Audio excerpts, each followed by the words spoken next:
Bonjour, Keweenaw, Ninduwe.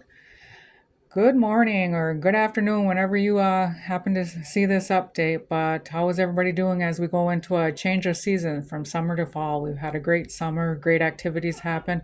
Miigwech to all the employees, staff, volunteers who made many great activities this summer. And we're heading into fall. And what is fall for the tribe right now? Council is busy working with departments on budgets.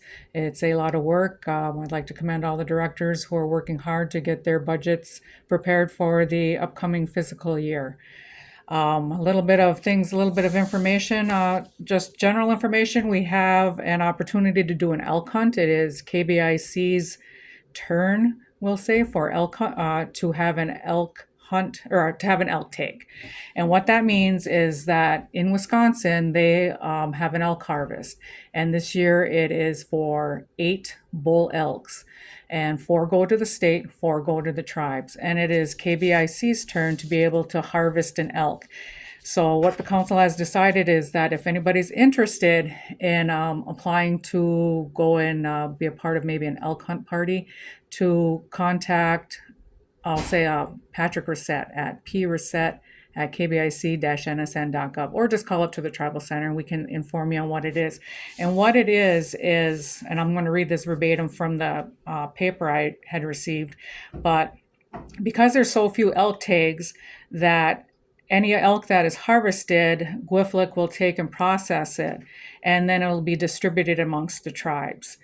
And they do allow for certain parts of the bull elk to be kept, and that would be the hide, the antlers, the hooves, the ivories, which are the remnant canine teeth, and the inner loins, which are called the filet mignon, not to be confused with the back strap, but they are on the outside of the spine. And you would, if you were interested in it, you and maybe others, they recommend that people, you send more than, one person, because you're going to have to dress this elk and then haul it out.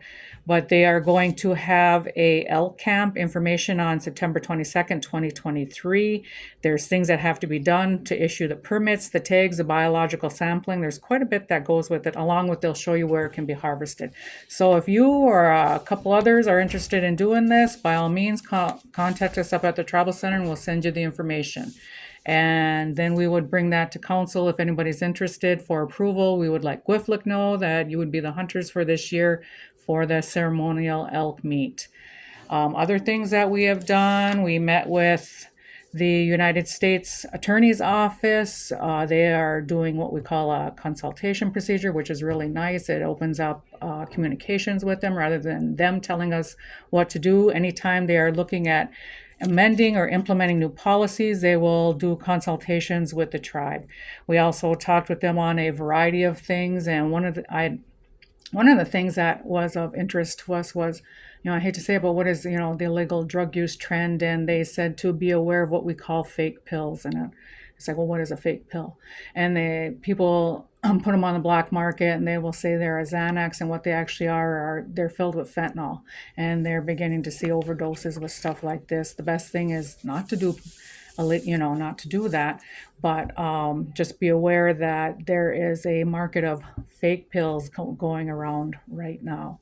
The land claims, Congress is on break right now. They're not coming back till September, so there's really not an update on that. As soon as they come back, our attorneys out in Washington will be back in their offices again. Our gas station, many of you have seen that, we've closed the pumps on the gas at the BP. Well, what's going on there is that the tanks and the lines have hit the end of their useful life. Everything has the end of a useful life. A car has the end of its useful life. A roof has the end of its useful life, and you have to replace things like that. When looking at it, it would cost the tribe over $2 million to replace that kind of stuff. And we have a responsibility to the lake to the water where that gas station is located near. So we are looking at closing the gas, selling gas, removing the tanks, and then coming up with some sort of new business to put there. It's a fantastic place to begin, maybe a business tying in with tourism, but we have a couple different options we're looking at, and as soon as it's decided, we will let the membership know. It did a good job and did great for us while we had it, but it's just time to reinvent the business and go forward from there. I'd like to thank all the employees, the managers that at the Pines, the BP, and the rest stop that are helping us make this transition. They are doing a lot of good work to keep everything going and make this transition as smooth as possible. A nice thing we have is if anybody has noticed, the natural resources has a couple of rice beds that are ready for exploratory harvest. So if you're interested in harvesting manoomin, wild rice, call the natural resource department to get the information on how to do that. And it's really nice to see that. I remember back in the 90s when the tribe began doing this, and years of hard work and studying and planting and informing the membership on how to harvest wild rice, how it's done. I just want to compliment the Natural Resource Department on keeping up with this and to be able to see that we are able to go out and harvest some wild rice is a great thing.